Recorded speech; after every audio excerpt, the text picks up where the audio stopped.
우리가 마음의 뿌림을 받아 악한 양심으로부터 벗어나고 몸은 맑은 물로 씻음을 받았으니 참 마음과 온전한 믿음으로 하나님께 나아가자.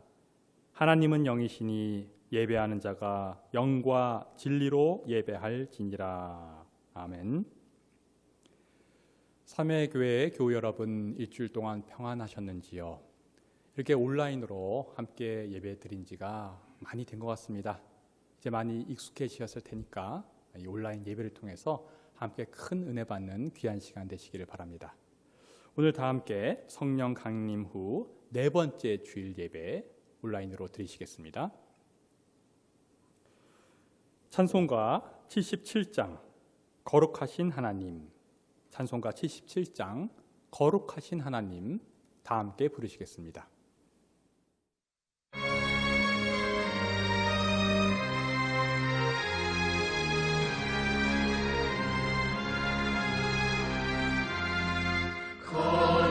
거룩하신 하나님, 전능하신 아버지, 우주 만물 창조하신 살아계신 하나님, 아름다운 세상에 우리 살게 하시니 거룩하신 하나님께 경배 찬양합니다. 거룩하신 하나님, 자비하신 아버지, 모든 죄를 용서하신 은혜로우신 하나님, 우리들을 인도해 생명길로 이끄신 거룩하신 하나님께 경배 찬양합니다.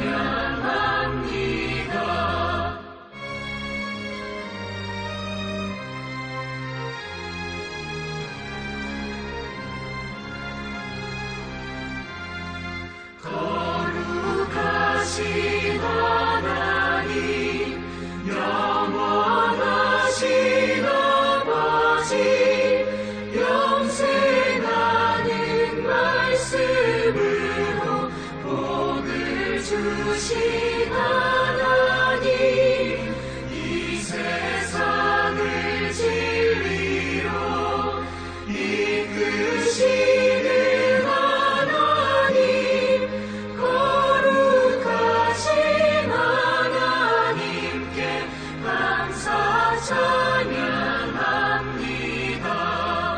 아멘.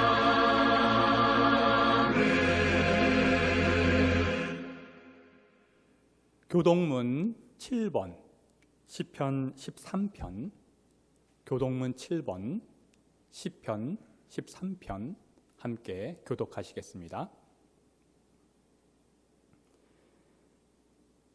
여호와여, 어느 때까지니까 나를 영원히 잊으시나이까? 주의 얼굴을 나에게서 어느 때까지 숨기시겠나이까?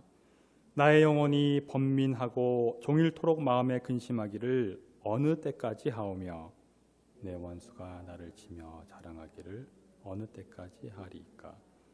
여호와 내 하나님이여, 나를 생각하사 응답하시고 나의 눈을 밝히소서.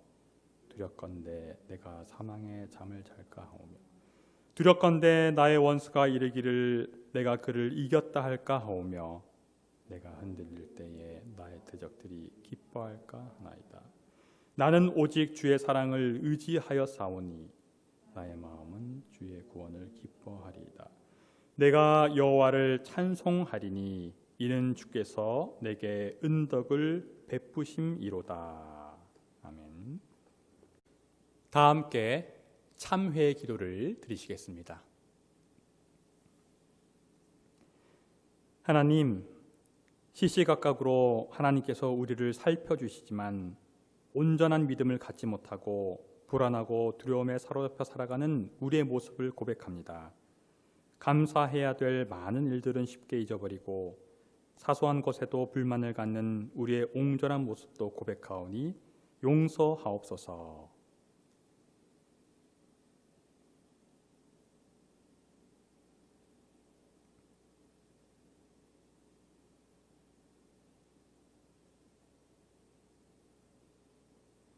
전능하신 하나님께서 우리를 불쌍히 여기시어 우리 주 예수 그리스도를 통하여 모든 죄를 용서하시고 성령을 통하여 선하게 살 힘을 주십니다. 이제 주님의 평화를 누리십시오. 아멘. 평화의 인사를 나누는 시간입니다.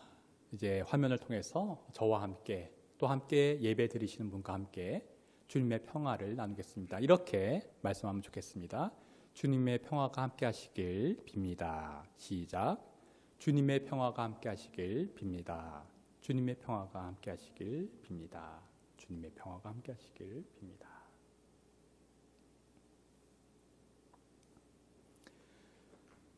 다 함께 신앙 고백을 사도신경을 통해 드리겠습니다. 전능하사 천지를 만드신 하나님 아버지를 내가 믿사오며 그 외아들 우리 주 예수 그리스도를 믿사오니 이는 성령으로 잉태하사 동정녀 마리아에게 나시고 본디오 빌라도에게 고난을 받으사 십자가에 못 박혀 죽으시고 장사한 지 사흘 만에 죽은 자 가운데서 다시 살아나시며 하늘에 오르사 전능하신 하나님 우편에 앉아 계시다가 저리로서 산자와 죽은 자를 심판하러 오시리라.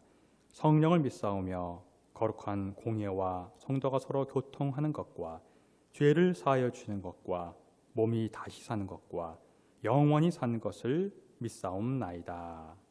아멘. 사랑의 하나님, 우리의 일상 가운데 함께 하시는 주님의 은혜와 사랑하심에 감사드립니다. 머지않아 종식될 것 같던 코로나19 사태가 여전히 지속되어 우리의 삶을 위협하고 있습니다. 그럼에도 이 자리에 나온 교우님들의 발걸음을 기억해 주시고 주님을 향한 예배를 거듭하며 더욱 신실하고 경건한 삶을 살아갈 수 있도록 은혜를 더하여 주세요. 사랑의 하나님, 코로나19로 인해 세계 곳곳이 어지러운 지경에 놓여 있습니다. 적지 않은 이들이 직장을 잃었고 밀집된 환경에 살 수밖에 없는 사회적 약자들은 생계와 재난에 의한 이중고를 경험하고 있습니다. 미국에서는 흑인들이 무차별적으로 공격을 당하기도 했습니다. 사회를 향한 분노가 세계 곳곳을 엄습하고 있습니다. 주님, 이 시간 저희들이 머물러야 할 자리가 어디인지, 차별과 고통을 경험하고 있는 이들을 향해 어떠한 시선을 가져야 하는지 고민하는 삶의 공동체가 될 수 있길 간절히 기도합니다. 주님, 교회가 교회다워지기 위해서는 예수님을 구주로 고백하는 신앙인들의 성찰과 반성이 선행되어야 하는 줄 믿습니다. 예배가 회복되고 더 나아가 삶의 예배가 회복되길 기도합니다. 악한 세대 가운데서도 두렵고 떨리는 마음으로 우리의 구원을 지킬 수 있게 해주시고 지금 이 순간 삶의 고통 속에서 구원이 필요한 우리의 이웃들에게 찾아가 그 고통을 함께 느끼고 함께 눈물 흘림으로써 하나님 나라를 확장시킬 수 있게 해주세요. 부족한 저희들은 인간의 시선과 관점으로는 해낼 수 없는 일이 있음을 압니다. 어지럽고 혼란한 시국일수록 더욱 주님을 의지하여 주님의 뜻을 이루고 행하는 삶의 교회가 될 수 있도록 은혜를 더하여 주세요.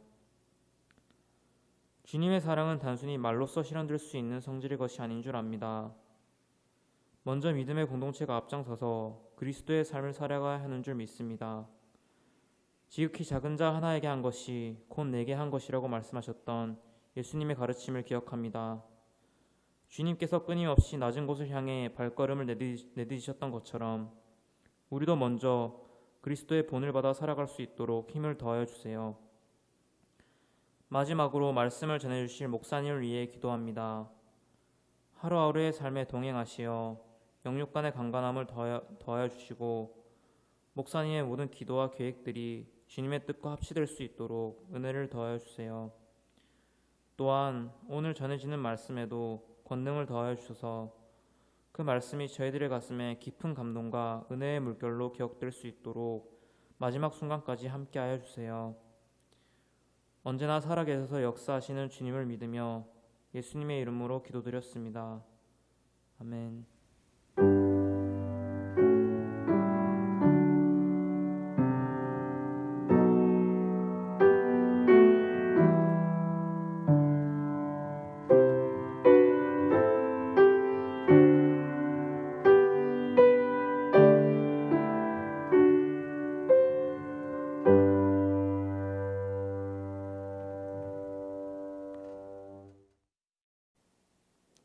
오늘 우리에게 주시는 하나님의 말씀입니다.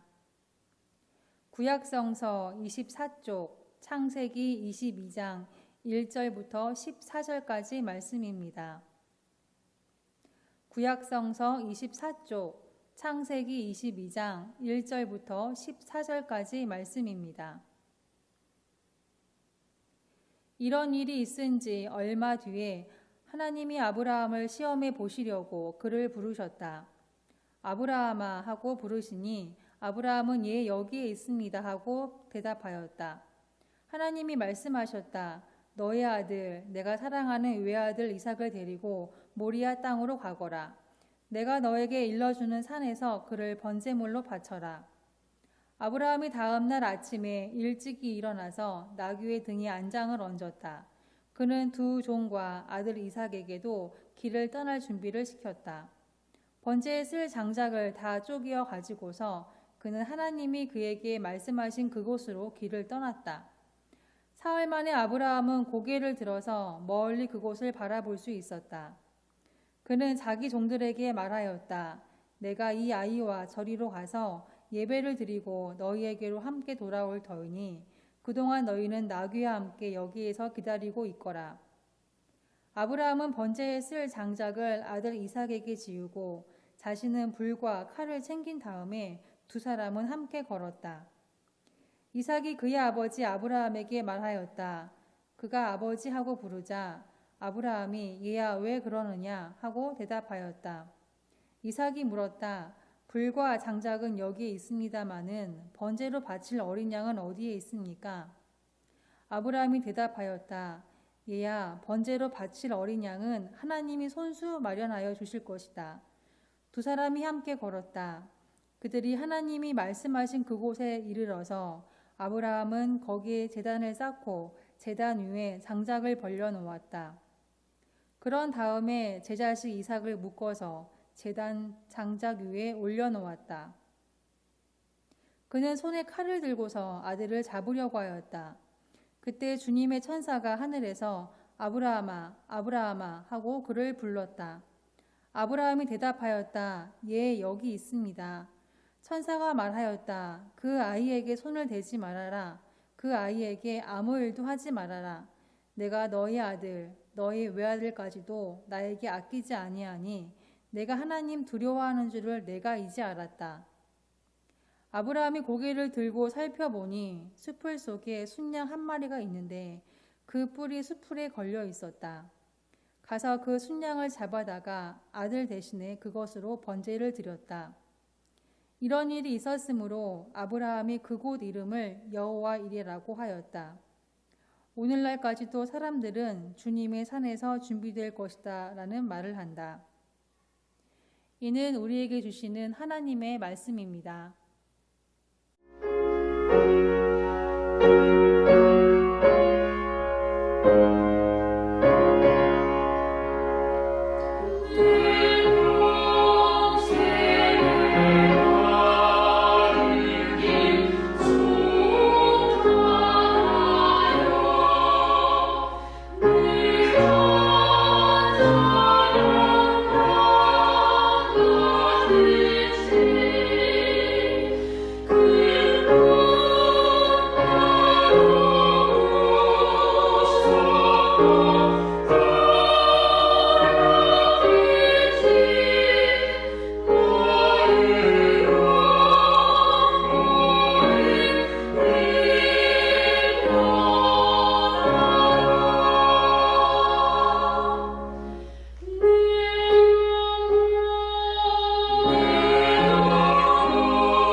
오늘 우리에게 주시는 복음서의 말씀은 신약 성서 16쪽, 마태복음서 10장 40절부터 42절까지의 말씀, 복음서의 말씀 신약 성서 16쪽, 마태복음서 10장 40절부터 42절까지의 말씀입니다.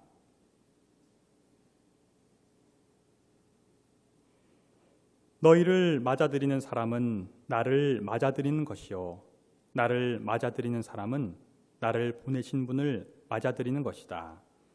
예언자를 예언자로 맞아들이는 사람은 예언자가 받을 상을 받을 것이요 의인을 의인이라고 해서 맞아들이는 사람은 의인이 받을 상을 받을 것이다. 내가 진정으로 너에게 말한다. 이 작은 사람들 가운데 하나에게 내 제자라고 해서 냉수 한 그릇이라도 주는 사람은 절대로 자기가 받을 상을 잃지 않을 것이다. 이는 우리에게 주시는 주님의 말씀입니다. 오늘 저희들에게 말씀을 전해주실 목사님을 소개해드리겠습니다. 바로 저희 교회 부목사님이신 이대철 목사님이십니다. 오늘 이대철 목사님께서 복종, 믿음의 용기라는 제목으로 말씀을 증언해 주실 때 큰 은혜 받으시기를 바랍니다. 우리는 살면서 여러 가지 시험을 치르게 됩니다. 학교에서 치르는 시험은 말할 것도 없고 어떤 자격증을 얻기 위해서 또는 직업과 관련된 업무의 수행을 위해서 시험을 보기도 합니다. 그리고 크게는 인생의 굽이굽이 길에서 만나는 여러 과정들도 일련의 시험이라고 말할 수 있습니다. 어떤 시험이든 잘 치러서 합격을 하게 되면 굉장히 기쁘지만 아주 작은 시험이라도 떨어지면 별로 기분이 안 좋은 것이 사실입니다. 시험이란 말의 뜻을 보면 재능이나 실력 따위를 일정한 절차에 따라 검사하고 평가하는 일, 사물의 성질이나 기능을 실제로 증험하여 보는 일, 사람의 됨됨이를 알기 위하여 떠보는 일 또는 그런 상황이라고 되어 있습니다. 이처럼 시험은 어떤 사람이나 사물에 대해 일정한 절차를 따라서 검사하는 것이고 중요한 것은 그 일정한 절차라는 것이 합리적이고 보편타당한 기준에 부합하는가의 문제입니다. 시험의 과정이 부당하고 받아들일 수 없는 것이라면 그 시험은 시험으로서의 필수 요건을 충족하지 못한 불완전한 시험이라고밖에 말할 수가 없을 것입니다. 그리고 그러한 시험에 대해서는 우리가 쉽게 승복하지 못하고 저항할 것입니다. 도대체 이런 시험이 말이나 되느냐고 말입니다. 그런데 우리의 믿음에도 시험이 있는 것 같습니다. 그리고 문제는 이 시험이 어떤 타당한 이유에서가 아니라 아주 당혹스럽게 찾아오기도 한다는 것입니다. 때로는 도대체 하나님이 내게 왜 이러실까 할 정도의 큰 시련이 찾아오기도 합니다. 그럴 때 우리는 선택의 기로에 서게 됩니다. 믿음으로 시련을 견뎌내든지 아니면 시련에 빠져서 믿음마저도 잃게 되든지입니다. 다시 말해 하나님께 전적으로 복종하든지 아니면 하나님께 저항하는 것입니다. 이것 아니면 저것입니다. 도스토옙스키의 소설 카라마조프가의 형제들에 나오는 둘째 아들 이반은 이성적인 인간으로서 작품에서 서구의 합리주의와 무신론의 입장을 대변하고 있습니다. 그는 무의미하고 불합리한 고통으로 가득 찬 이 세상에서 고통받는 인류, 특히 고통받는 어린아이에 대한 연민과 사랑 때문에 천국의 입장권을 반환하겠다고 말했습니다. 순진무구한 어린이의 눈물, 고통을 외면하는 하나님은 어떤 하나님인가입니다. 세상에서 벌어지는 온갖 불의와 부정의, 고통과 슬픔을 허용하는 하나님은 도대체 어떤 하나님인가라는 물음입니다. 요즘 뉴스를 통해 아동 학대의 소식을 접하고 많은 분들이 분노하고 안타깝게 여기고 있습니다.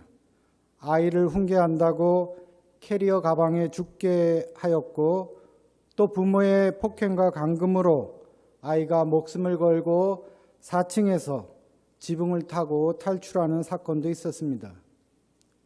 이는 아이를 가장 보호하고 사랑해야 할 의무가 있는 부모가 오히려 폭행과 학대를 가하는 반인륜적, 반윤리적 사건이기에 많은 사람들이 분노했고 그 부모들을 지탄했습니다. 부모들은 또 어른들은 아이들을 최선을 다해 보호하고 사랑해야 합니다. 이러한 원칙과 의무는 당연한 것이어서 시대를 막론하고 인간이라면 지켜야 할 보편타당한 윤리라고 할 수 있습니다. 그런데 오늘 창세기의 본문은 그러한 보편타당한 인간의 윤리에 배척되는 사건으로 보입니다.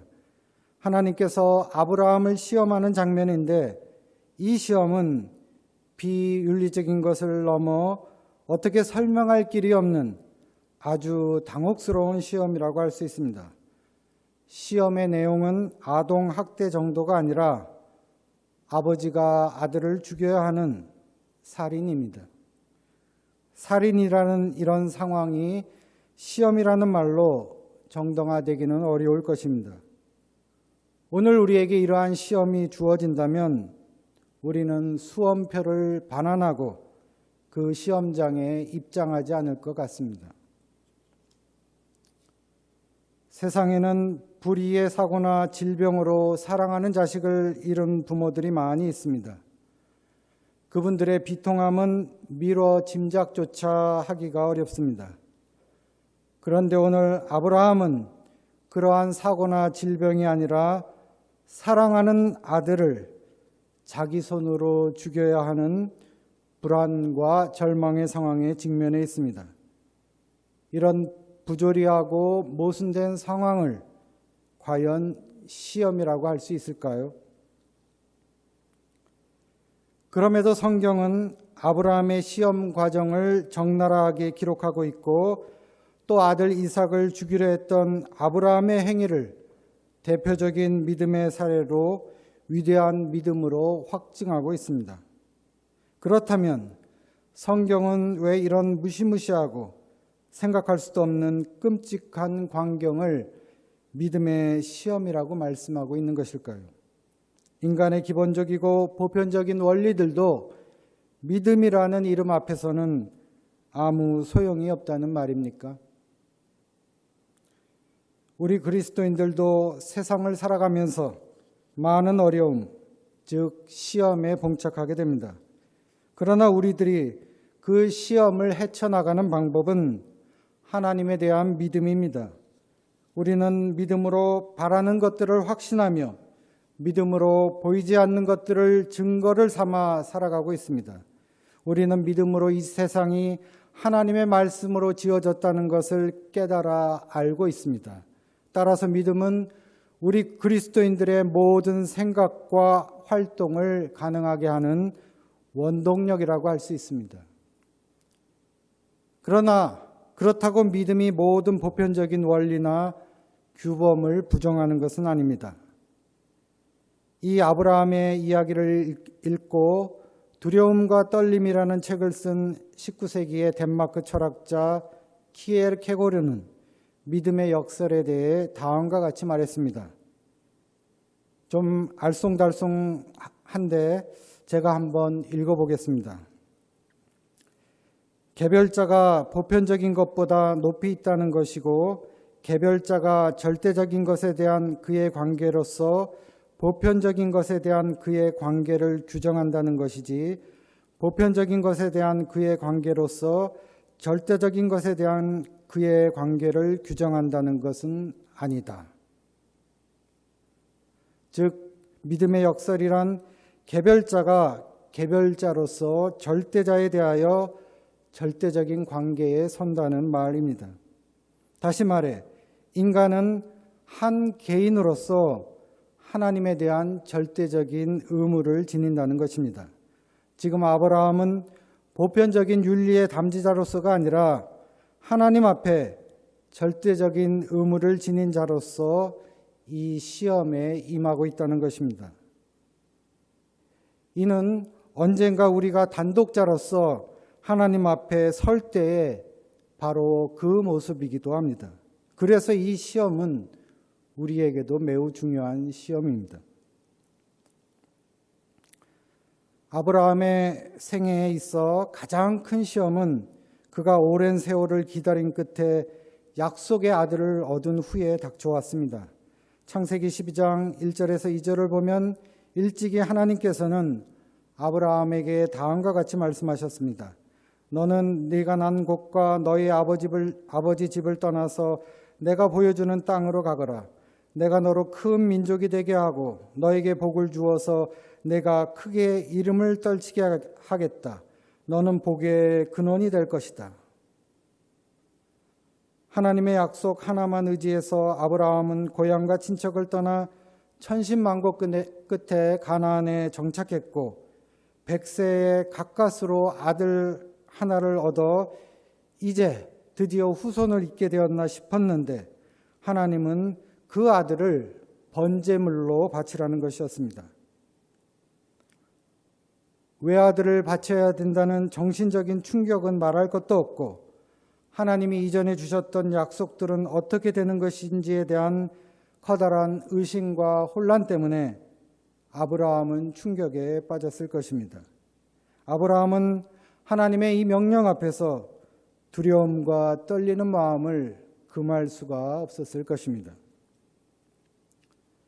그러나 지금 아브라함이 알고 있는 것은 단 두 가지입니다.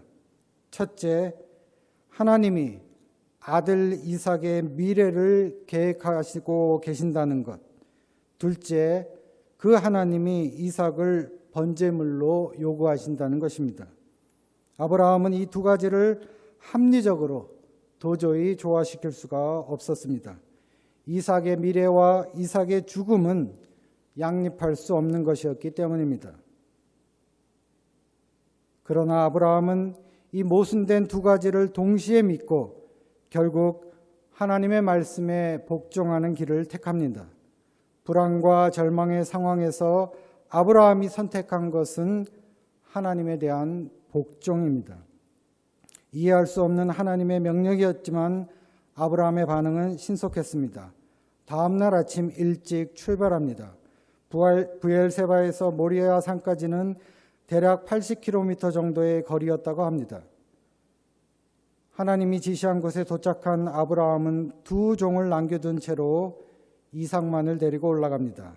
5절 말씀을 보면 내가 이 아이와 저리로 가서 예배를 드리고 너희에게로 함께 돌아올 터이니 그동안 너희는 나귀와 함께 여기에서 기다리고 있거라 라고 말합니다. 아브라함의 이 믿음은 참으로 놀라운 것이었습니다. 아들 이삭과 예배를 드리고 함께 돌아오겠다는 것이었습니다. 번제물로 아들 이삭을 죽여야 하는데 어떻게 함께 돌아오겠다고 했는지 알 수가 없습니다. 아브라함은 이삭에게 장작을 지게 하고 자신은 불과 칼을 챙겨 이제 두 사람만이 산으로 올라갑니다. 그때 재물이 없음을 이상히 여긴 아들 이삭이 아버지에게 묻습니다.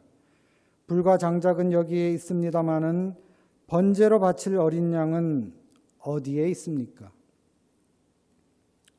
아마 아들의 이 물음은 칼날처럼 아브라함의 마음을 찔렀을 것입니다. 아브라함은 어떻게 대답해야 했을까요? 그건 바로 너다 라고 솔직하게 말해야 했을까요?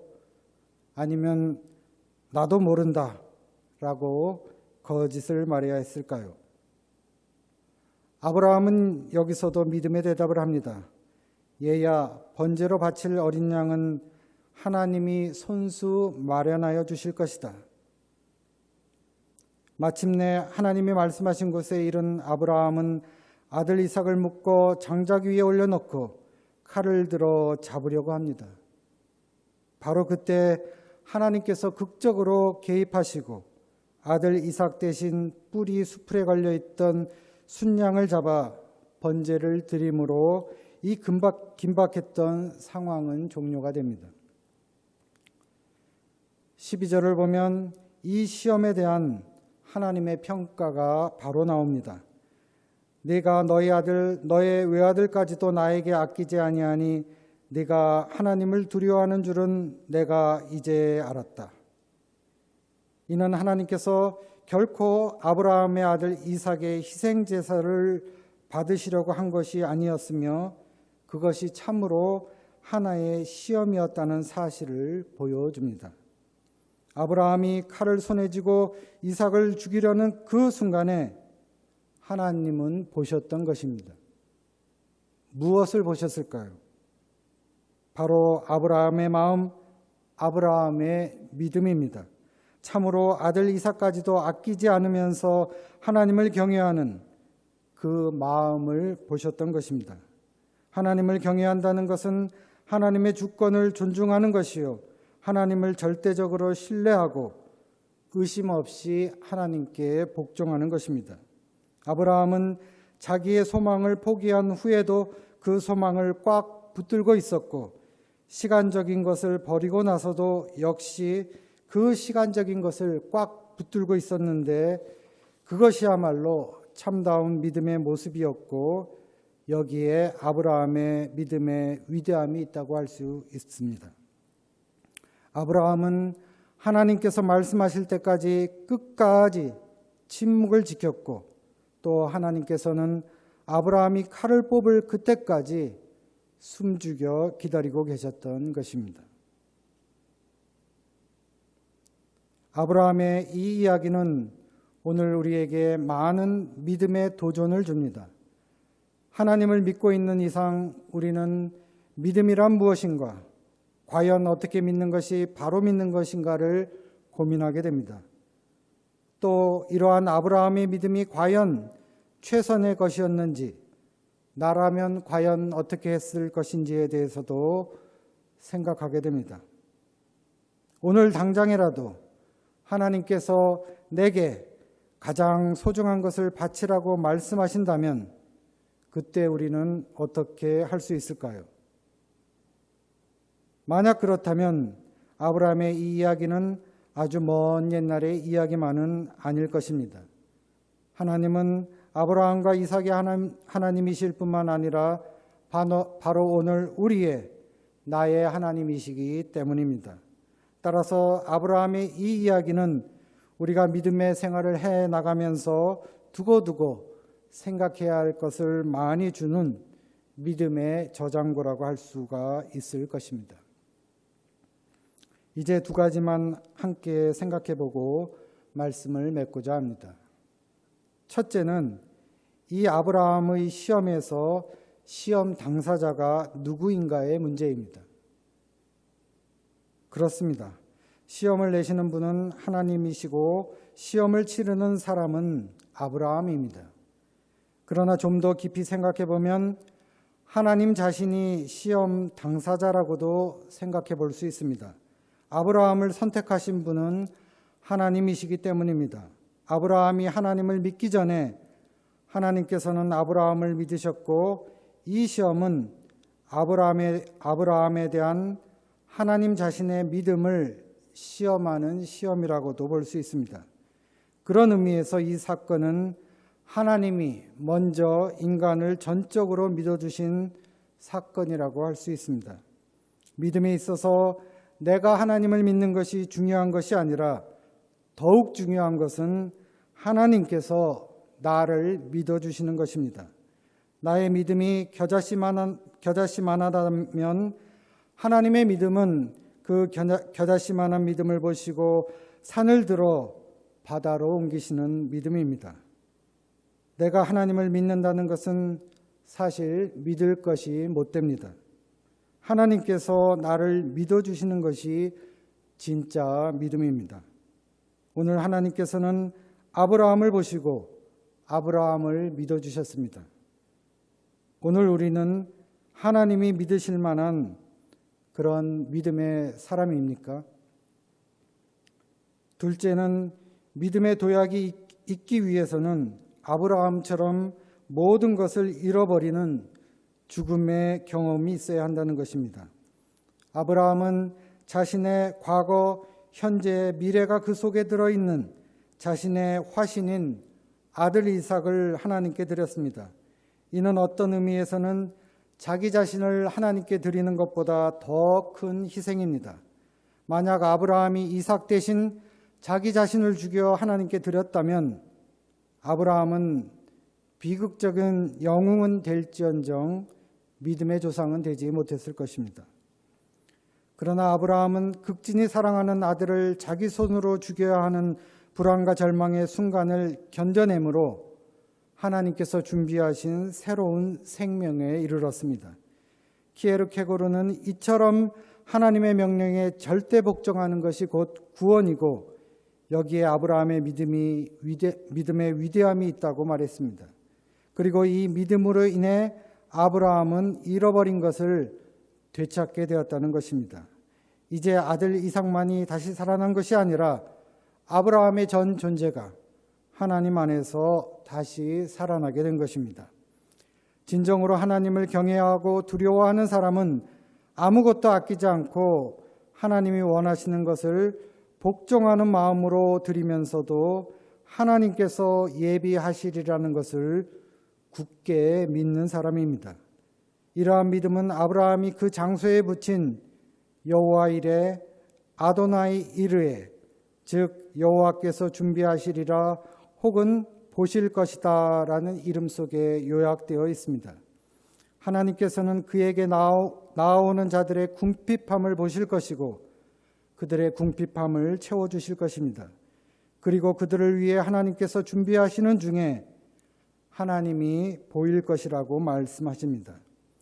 우리가 무엇인가를 바랄 때 하나님의 말씀을 신뢰한다고 말하는 것과 그 무엇을 받은 후에도 하나님의 말씀을 신뢰하고 복종하는 것은 전혀 별개의 일입니다. 참된 예배는 값비싼 것입니다. 우리가 하나님께 중심으로 예배드릴 때 하나님은 우리를 보시고 또 하나님이 우리에게 보여집니다. 우리는 하나님 앞에서 모든 것을 내려놓고 한번 죽을 수 있는 믿음의 용기가 있는 사람입니까? 오늘 마태복음서의 본문은 우선적으로는 예수님께서 보낸 방랑 선교사들을 환대하는 사람들에 대한 보상의 약속입니다. 하지만 의미상으로는 그들이 직면한 반대, 박해, 고통에도 불구하고 종말론적 보상이 클 것이므로 결코 낙심하지 말라는 방랑 선교사들에게 주는 격려와 약속이기도 합니다. 그러나 몇 절 안 되는 이 짧은 본문을 통해 우리는 서로를 환영하고 환대하는 것이 얼마나 중요한 것인지에 대해 성찰하게 됩니다. 그리스도를 섬기는 가장 중요한 방식으로서의 서로에 대한 친절과 환대가 오늘 마태복음서의 초점이라고 할 수 있습니다. 우리는 믿음의 특별한 인물에 의해 행해진 위대한 행위만이 아니라 서로에 대한 진심에서 우러나오는 간단하고 기본적인 환대가 하나님께서 원하시는 행위라는 것을 알게 됩니다. 그리고 우리는 이 명령을 위험에 처할 수도 있는 낯선 이들을 환대하는 보다 광범위한 성서적 태도와 연결시킬 수도 있습니다. 따라서 우리는 주위를 돌아보면서 도움이 필요한 사람이 누구인지 살펴봐야 하고 또 무엇인가를 행해야만 합니다. 그것이 오늘 우리에게 주어지는 하나의 믿음의 시험이라고 할 수 있습니다. 적어도 우리에게는 도움이 필요한 사람에게 예수님의 이름으로 냉수 한 그릇을 줄 수 있는 믿음은 있지 않겠습니까? 믿음의 시험은 생명을 걸어야 할 만큼 엄청난 것일 수도 있지만 손 한 번 움직이면 되는 아주 간단한 것일 수도 있습니다. 다만 그것을 하나님의 명령으로 알고 따르는 결단이 우리에게 필요합니다. 하나님의 명령에 복종하는 것은 믿음을 지닌 이들만이 할 수 있는 가장 고귀한 용기입니다. 함께 묵상기도 드리시겠습니다.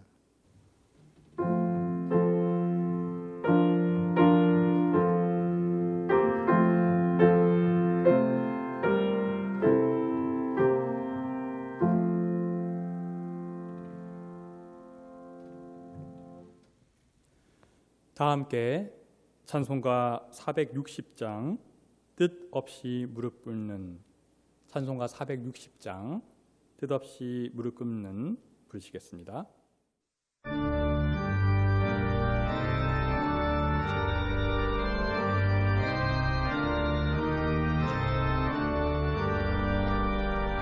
뜻없이 무릎 꿇는 그 목적 아니요 운명에 맡겨 사는 그 생활 아니라 우리의 믿음 치솟아 독수리 날듯이 주 뜻이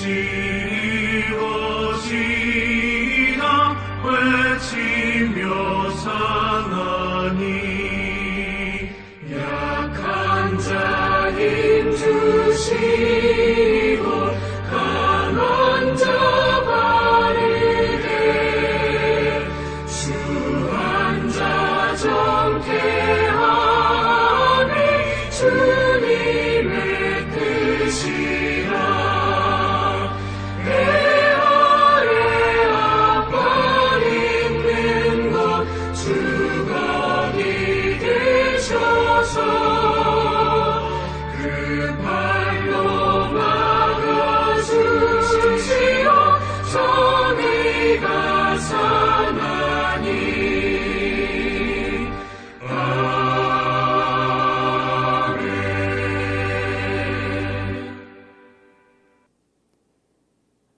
하나님, 오늘 또 이렇게 주일 아침 온라인으로 예배 드릴 수 있는 시간과 여건 허락하여 주시면 진심으로 감사합니다.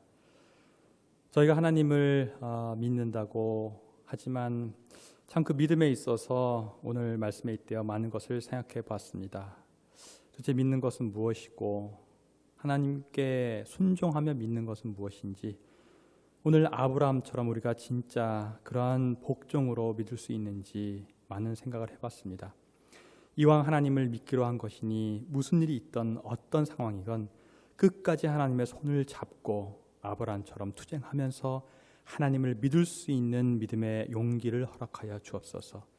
우리가 그렇게 믿을 수 있다는 것은 바로 하나님께서 우리를 믿어주신다는 사실이오니 하나님 그 사실에 힘을 얻어서 하나님 손 놓지 않고 끝까지 믿을 때 하나님이 계획한 모든 것 우리에게 베풀어 주시고 우리의 믿음을 통해서 하나님이 원하시는 많은 일들을 해나갈 수 있는 도구로 우리를 삼아 주옵소서. 오늘 또 온라인으로 하나님께 헌금을 드립니다. 월정으로, 주정으로, 선교로, 감사로 많은 제목으로 하나님께 헌금을 드립니다. 하나님, 우리의 헌금 기쁘게 흠양하여 주시고 하나님 나라 확장을 위해서 잘 사용될 수 있도록 인도하여 주옵소서. 우리가 드리는 마음을 어여삐 보시사 하늘에 큰 복을 내리어 주옵소서. 예수님 이름으로 기도하옵나이다. 아멘. 성도의 교제 시간입니다. 잠시 알리는 말씀 드리겠습니다. 말씀 묵상집 생명의 삶 7월호와 성경 읽기표가 교회에 준비되어 있습니다. 필요하신 교우는 교회 사무실로 연락 바라며, 성경 읽기표는 교회 홈페이지 성도의 교제 자료실에 업로드 되어 있사오니 다운로드 하셔서 사용하시기를 바랍니다. 여러분, 온라인으로 드리는 예배 이제 익숙하신지요? 온라인으로 드리지만 주일 성수를 잘 하시기를 바라며 주일 아침 11시에 시간 딱 정하셔서 다 함께 예배 드리시기를 바랍니다. 오늘도 코로나19로 인한 여러 가지 어려운 상황들 또 거기로 인해서 힘든 사람들을 위해서 기도하는 시간 갖도록 하겠습니다. 다 함께 기도하시겠습니다.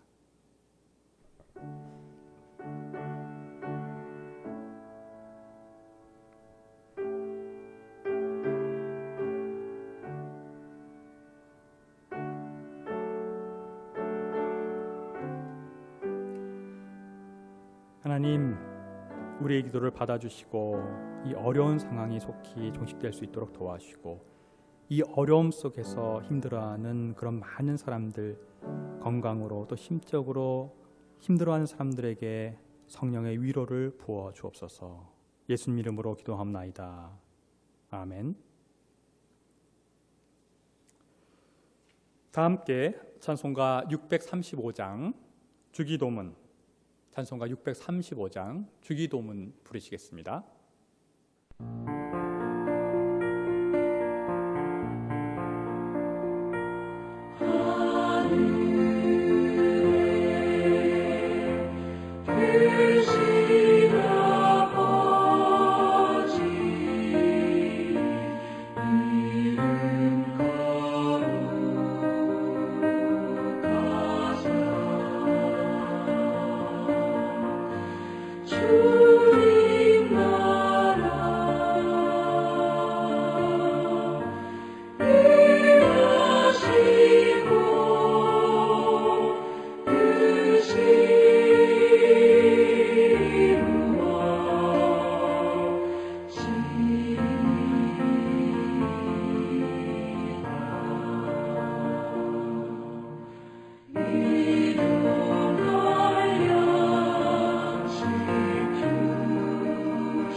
지금은 우리 주 예수 그리스도의 은혜와 하나님의 놀라우신 사랑하심과 성령의 인도 교통하심이 오늘 함께 온라인으로 주일 예배를 드리고 특별히 말씀을 통해서 아브라함과 같이 하나님과 함께 투쟁하고 하나님을 붙들고 그 뜻에 복종하며 끝까지 믿음을 지키는, 그래서 하나님과 모든 것을 해결하기로 다짐하는 우리 모두 위에 지금부터 영원토록 함께 하시기를 간절히 축원하옵나이다.